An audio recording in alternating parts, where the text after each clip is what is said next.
it's a delicate balance. I'm Black, I'm a female, and I'm a learning disability. All three of those parts make Atira who Atira is. If you don't see all three of them equally, then you don't see me.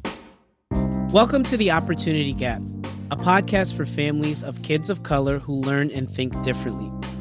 We explore issues of privilege, race, and identity, and our goal is to help you advocate for your child. I'm Julian Saavedra. And I'm Marissa Wallace. Julian and I worked together for years as teachers in a public charter school in Philadelphia, where we saw opportunity gaps firsthand. And we're both parents of kids of color, so this is personal to us. Welcome back, everybody. This is Julian Saavedra and Marissa Wallace. And I think we just need to jump into it today because we have a really awesome guest today. So let's jump in. Learning and thinking differences are common regardless of race, age, and gender. And we know that learning and thinking differences can look different on everyone. In today's episode, we want to really talk about how Black girls specifically and Black girls with learning and thinking differences are often overlooked and criminalized in school. And we know that we need to have these conversations as many times as possible, because it is a gigantic problem across the country. Today, we want to make sure that we uplift our guest and her story. So today, we welcome an incredibly special guest. Not only is she an amazing writer, she's currently pursuing her master's in public administration at the University of Texas at San Antonio. She serves on the Young Adult Leadership Council at the National Center for Learning Disabilities, and she's part of our Understood family. Her goal is to become an education program and policy analyst to shape the future of education, and to one day a proudly serving U.S. Secretary of Education. Okay, Secretary Atira, welcome to the pod. Yes, let's go ahead and speak it into the atmosphere. Just like Julian said, we're super duper excited to talk to you and get to know you. Let's just start off and just jump on in and tell us about yourself. So I am born and raised in Hot Springs, Arkansas. I'm from Central Arkansas. I started off the first part of my education career. I always tell people I started off going to Catholic private school. Then I got pulled out and I got put into the public education system, which I can get into that later. So aside from all that, I'm in school, as you mentioned, and then I work part-time. I serve as much as possible. That's one of my favorite things to do is serve, which is why I was so excited to do this. I have no problem any little bit of anything I can do because I know there is somewhere out there a little girl who looks just like me who needs to hear this. Yes, and we need people to tell their story. So thank you for being open to doing that because you are absolutely right. So you mentioned a little bit about your schooling and how it changed from being in a private setting to being in a public school setting. So can you talk to us and tell us a little bit more about that experience in both of those different settings? Absolutely. So it was, I want to say, around the early 2000s. It was a Catholic private school here in Hot Springs. I had got pulled out of there, I believe, either right before or right after they had pulled me out, that the end of year standardized test that they had given us, administered to us, had been outdated like a substantial amount of years, which I don't even know how that was possible, but it happened. Next thing I know, I'm in this public school and I was able to get tested for learning and attention issues. And as a result of that, I was obviously behind because I was clearly not being taught what I was supposed to, how much I was supposed to, when I was supposed to. I got held back. I repeated first grade, which they didn't tell me what was going on. You just went through it. And I get they definitely wanted to shield me. But looking back, I wish they would have told me a little bit more. Of course, you can water it down to where a kid can understand it because they are far more aware than what we give them credit for. I repeated first grade, and thankfully at the school I went to, it was a performing arts elementary school. I got pulled out, I think almost every day, if I'm not mistaken. And I got to go to resource room, and I was able to get more one-on-one time. Some did get tested again, I remember, at some point, I want to say around middle school, to find out more about what it was as far as my learning disability. When I got to high school was when I really was, I guess, kind of involved in it more. We had way more IEP meetings, and I was able to get pulled out of some of my mainstream classes because majority of the classes I was in high school were all regular, except for math because I do have dyscalculia. I think it would have been nice to know because my senior year we had one final IEP meeting and they handed me this big folder of my stuff. And I sat down one night and I flipped through it and I was like, oh, I didn't know this. So, for our listeners, just reminding everyone that an IEP stands for an individualized education program. And it's really important because that is your program. That is designed for you, is to support you. It's your plan so that you can learn in your best possible way. And thankfully, with the power of Google and internet, period, I'm able to research and dive into it more because I didn't know. They didn't tell me. The school wasn't going to tell me. And really, the school didn't think I was going to really do anything outside of high school. My academic advisor had told my mom that she would be lucky to do anything beyond high school or go to a vocational school, which I don't know why he would make a slur about vocational school because there is nothing wrong with that. A degree is a degree, no matter where you get it from. As far as I'm concerned, I will never fault anybody for doing what they need to do. Also, it saves money. So go to that vocational school, please. That's a pretty intense decision that he's making for you at that age. And Atira, you had mentioned that you were shielded from the process. Does that shielding come from school or from your family? I would say definitely both. And I understand why, but looking back, I think preparing me to do stuff for myself, because when you get to college, you have to handle your own paperwork, go to your own meetings, and communicate yourself. So when I ended up going to undergrad, I was forced into the position of do it and figure it out, which thankfully I had access to a really good disability resource center, which was absolutely amazing. Even then, there was things I feel like could have been done to help mitigate that, because I did have, unfortunately, low self-esteem. And when you do have that low self-esteem, you are an easy target. People smell that on you. And it made me easy to get bullied. And so I did, because I was ashamed. Not that you owe anybody an explanation, but I feel like it's important we do end up having way more conversations of the topic of learning disabilities, and especially when you are a Black person with learning disabilities, because there are far more out there than what people are aware of. Atira, so I wanted to ask specifically about the intersection of you being a Black woman and having a learning disability. You spoke about your experiences in school in relation to some of the programming that happened. There's something very specific about our experience being Black folks in this country, and specifically in relation to all of the challenges you may have faced. Can you speak more about how that intersection of being who you are racially, but also in the way you're learning and thinking differences related to that? It's been like a really hard time for me to get to it, but I'm proud of this. I had a conversation with a friend of mine where people were like, oh, you need to call it a gift and this. I'm not going to sugarcoat it. I have a learning disability. This is what it is. And it's not a bad thing. I don't know why we're so scared of the word disability. It's good. It is what it is. It doesn't have to be bad. Just because it makes you uncomfortable and makes you want to clutch your pearls doesn't mean I need to apologize for it. What am I going to do that for? Because it's never going to change. I will be someone with a learning disability until the day that I die. I have no reason to have a seat at the table, but I deserve to be here whether you think so or not. So I'm going to take the materials and build my own table and my own seat, because I matter. We matter in this conversation because we're not going away. There are so many Black students who go unnoticed because there's like a disparity between those who can have access to it and those who don't. An opportunity gap. Yes, is what there is an opportunity. Look, pun intended. Look, there we go. Perfect. But it needs to be all across the board, because the problem is if you don't go out and look for this information, you're really not going to find it. And the thing is, even if you go out looking for it, you got to have a general idea of how to look for it, if that makes sense. So you can get lost. And by the time you figure it out, it can be too late. And let's be real, it is expensive to get assistance.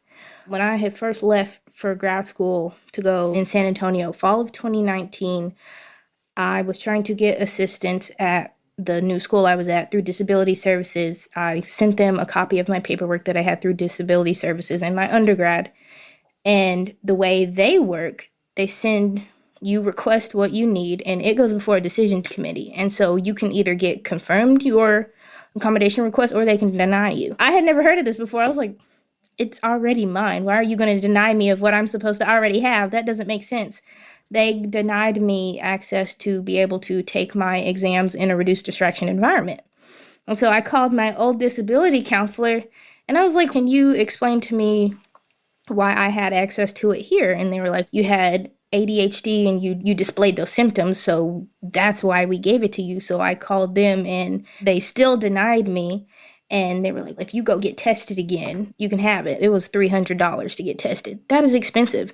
We don't have that because there's a financial gap between black people and white people. It's not just accessible. So I was like, okay, there goes that. So thankfully I was able to have professors who I had went up to ahead of time to talk to. I was like, hey, this is what it is. This is what I need from you.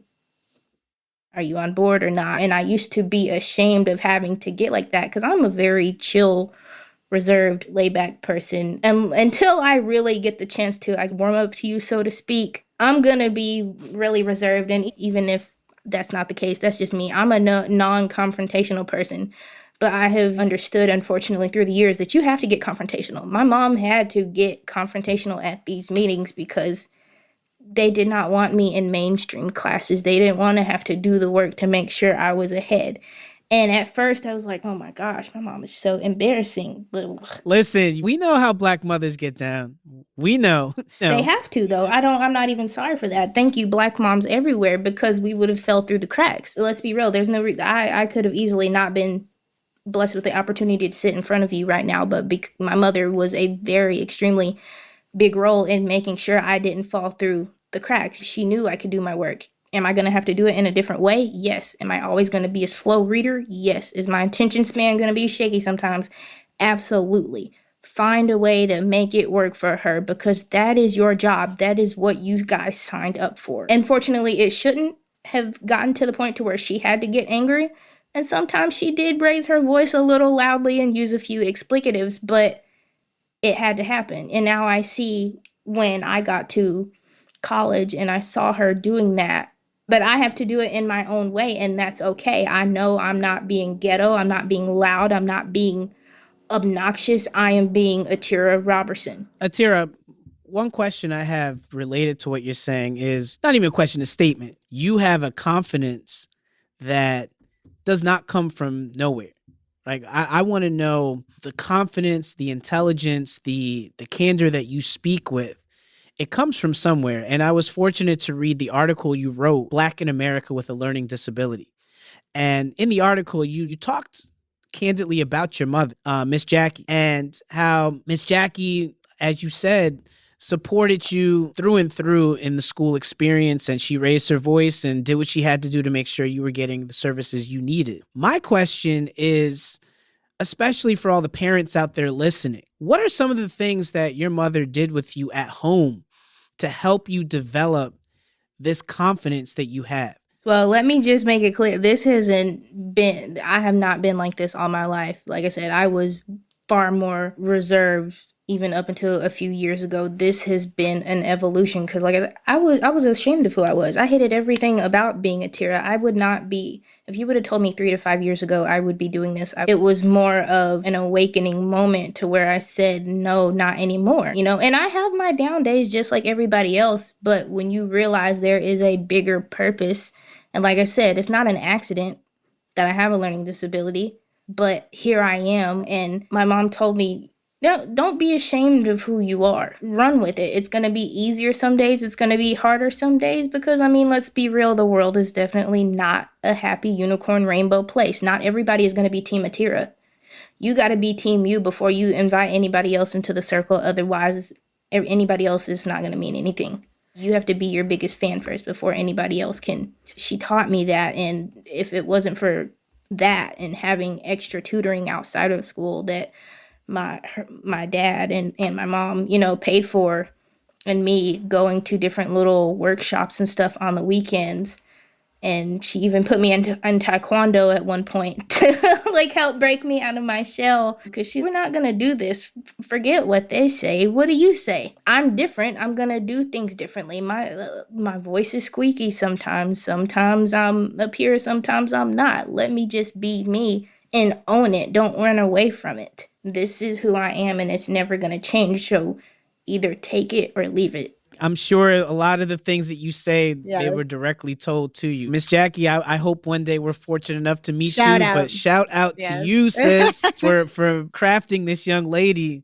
And obviously, we've given credit to your mom. I'm curious, though, is that in addition to your mom and that experience, what are some other places where you have felt completely yourself and your authentic self? I would definitely say my church family. They are absolutely amazing people, the most chill, down to earth people you will meet. I call them my family. I'm in church or not. I grew up around them my whole life. They knew me, and I didn't really start talking. Let's get them shouted out Union too. Missionary Baptist Church, Hot Springs, Arkansas. Okay, Pastor shout Corey out to Scott. Union Missionary. Yes, they definitely gave me the support. And I used to be, like I said, I used to be shy to even get up and do stuff there. It's a safe space, and I knew they would not judge me at all. And they are there to help me. I can tell you right now, if I call one of them, or even my pastor, or even my first lady, like, I really need your help right now. They would come themselves or they would send somebody. Like we roll deep when we roll. They have always been there for the get-go, and some of them have even helped raise me, to be completely honest, because they knew what I was capable of. So Atira, so Marissa and I are both longtime educators. We got into this work because we wanted to make sure that the students that we work with were getting the appropriate choices and the opportunities that they deserve. So I've been an educator for almost 18 years. I'm an assistant principal now in Urban District. Marissa is working on her doctorate in special education. So it's something we're really passionate about. And we hear that you want to join us in this work and ultimately work specifically in education policy. Can you tell me more about why you would like to make this your career and why specifically the policy side? So I ended up even getting into this. I was enrolled in a class my senior year called Nonprofit Leadership Management something. We had to do an individual project. I started doing research, and I ended up springing upon NCLD. So I was like, okay, I'll use them for my final project. That's cool. I have a learning disability. Why would I not? And as I was doing more research about this organization, I find out they have a leadership council, a 2-year leadership council. I had never heard about them. I've never heard anything about this. I mean, I applied anyway and found out that summer that I was accepted through getting connected with them and being more educated about things that go on within the world of learning disabilities. I was like, oh my goodness, I really love it. I mean, it's my life, so you become way extra fascinated in it then, but then learning more about it and then seeing myself in it and being connected with these people, I was like, oh my gosh, why wouldn't I do this for the long haul? And I ended up, when I had the beginning of 2020, I went to speak at a conference by Education Trust. I spoke about classroom inclusion and, of course, my experience with a learning disability and being able to be in a room full of minority students who are like you, or not even like you, but educators who want to learn how do we make this better, and me sharing my experience as a student, because I have been a student for a very long time. I had a moment of, this is what I need to do. Oh my gosh, I love this. So it was like that moment, I was like, okay, I'm here, we're running with it.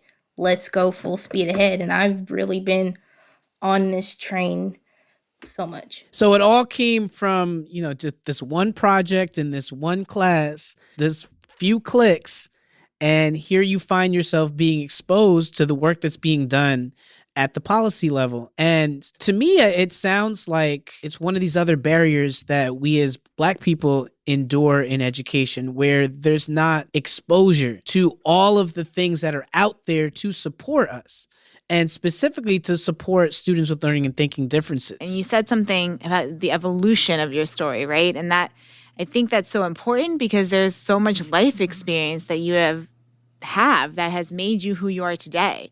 And the fact that you can now confidently define yourself and be okay. What do you think are the number one issues facing Black girls with learning differences? the way we discipline. I'm doing my final project right now is actually racial disparities on school discipline because we already know black students get disciplined more than white students. And when I was digging and working on my lit review, I had read one piece where there was actually a high portion of black girls that got suspended if or disciplined because I didn't see what type of discipline was used, but even a few of them had learning disabilities. And we the way we discipline students anyway needs a complete overhaul because there's too much not free will, but there's too much room for discretion. If there's too much room for you to make your own personal narrative of what happened when it's not even close to what actually happened, but because you're the teacher and I'm the student, they're going to believe what you say versus me because I'm the troubled kid. I'm the one who's acting out and being loud when really I was just passionate about what we were talking about. That's a very big problem that I see. And I didn't even know it was this bad until I started doing research and I was like, oh my gosh, we're priming our little black girls and our black boys, especially the black boys, to go through the school to prison pipeline. And it shouldn't have to be like that. And then by the time you realize it, you want to try to pull back and fix the damage, and the damage is done. If we can unlearn and relearn a better way to discipline our students, that would definitely help. We need way more funding to spend time on special education, especially for our students, because sometimes you're not going to get it in the classroom. You need outside help, and that's okay. We need to train our teachers better because what I have seen is unless you're someone who specializes in special education, you're not really going to learn much about it. That's something that I feel like every teacher should know. And I'm not saying you need to be 100% expert in it by any means. No, but you need to learn how to work with every student, the ones that look like you, and especially the ones that don't look like you, because we're not a threat. I deserve the same time, love, and attention that you're giving that other student. But Let me ask then, thinking about you're now working on learning more about how educational policy can shape the experiences of students like us.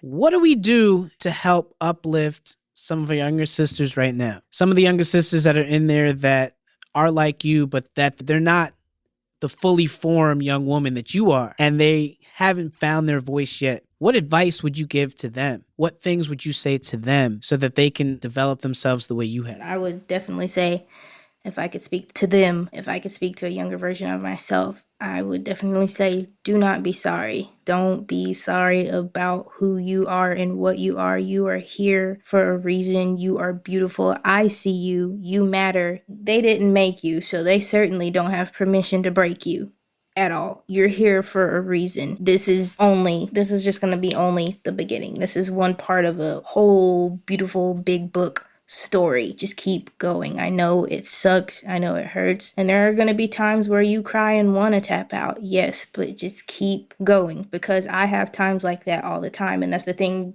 People think that black women are just so strong and fearless, and we're not. I can tell we are tired of being a superhero. You have to have a healthy amount of selfishness because I cannot pour into you at the expense of losing myself. That's what I used to do. That's what I used to do, but I'm not doing that anymore. I'm not just somebody that you can Yes. pick and choose and pick up and put down when you want to. My heart is too fragile for that. We are too fragile for that. You got to learn how to say no sometimes and know that saying no is a good thing. Sometimes that's one of the most powerful weapons you can have is saying no. And you don't owe anybody an explanation why. Sometimes that's the difference between you going on or you snapping and doing something irreversible to yourself that you can't take back. Because black mental health is real. This is something that's going to take years and years to fix because it's Exactly. generational because You're we right. were taught this. So I gotta unlearn it. I gotta teach my kids and my kids that's not okay. This is the new way we're doing things, and this is what we should have did. But back then they didn't know, but now we know. So it's gotta stop. In terms of the kids and the generations that have to learn things, I'm thinking about all the listeners out there that are parents and they're parents who might be parents of children who are experiencing learning and thinking differences right now as we speak. What kind of things would you say they should be doing to help support themselves, but also support their children? I would say in the event that you do find out that your child has a learning disability, that's not the end of the world. It's not your fault. You're going to have to do things differently, yes, but it's okay. It's going to be a process. You have to embrace the process. It's a struggle, but you have to embrace the struggle and trust the process because everything happens for a reason. Sometimes it's going to suck, but you got to push through it. It's not going to be the end of the world. And don't put that on your child. Even if you are scared, oh my gosh, what do I do? My child has dyslexia. Where do I go from here? Don't, because kids feed off fear. So if I can tell that you're concerned for me, then I'm going to be concerned about myself on top of worrying about your concern. And I'm not saying do not hide anything from your children, but let's have an open dialogue. Don't be ashamed of your child because you don't know what he or she could end up doing as a result of being able to have a learning disability. It's going to be different and it's going to take more work, but it's going to work out. It's not the end. And I hope that more people like you get out there and do this work because we need you. We need you badly. And I really hope that whenever you are ready to become that Secretary of Education, just come and find me and I'll come work for you. Say less. Look, the manifestation is real. You better watch out. But I just wanted to close this out by saying I am so fortunate and we are so fortunate to have had you join us tonight. You are such a gem. You have so many positive stories that come with you. I really appreciate everything you're doing and we support you. To say thank you so much for joining us. Come back anytime. Thank you for having me. This means a lot. Like I said, I never would have thought a few years ago I would have been doing this, but I know it's not by accident. So thank you for the opportunity. I truly do appreciate it. I don't take it lightly at all. Thanks for joining us. This has been The Opportunity Gap, a part of the Understood Podcast Network. You can listen and subscribe to The Opportunity Gap on Apple, Spotify, or wherever you get your podcasts. If you found what you hear today valuable, please share the podcast. The Opportunity Gap is for you. We want to hear your voice. Go to u.org/opportunitygap to find resources from every episode. That's the letter U, as in understood.org/opportunitygap. Do you have something you'd like to say about the issues we discuss on this podcast? Email us at opportunitygap@understood.org. We'd love to share and react to your thoughts about the Opportunity Gap. As a nonprofit and social impact organization, Understood relies on the help of listeners like you to create podcasts like this one, to reach and support more people in more places. We have an ambitious mission to shape the world for difference, and we welcome you to join us in achieving our goals. Learn more at understood.org/mission. The Opportunity Gap is produced by Andrew Lee, Cynthia Pimentel, and Justin D. Wright, who also wrote our theme song. Laura Key is our editorial director at Understood. Scott Koshier is our creative director. Seth Melnick and Brianna Berry are our production directors. Thanks again for listening.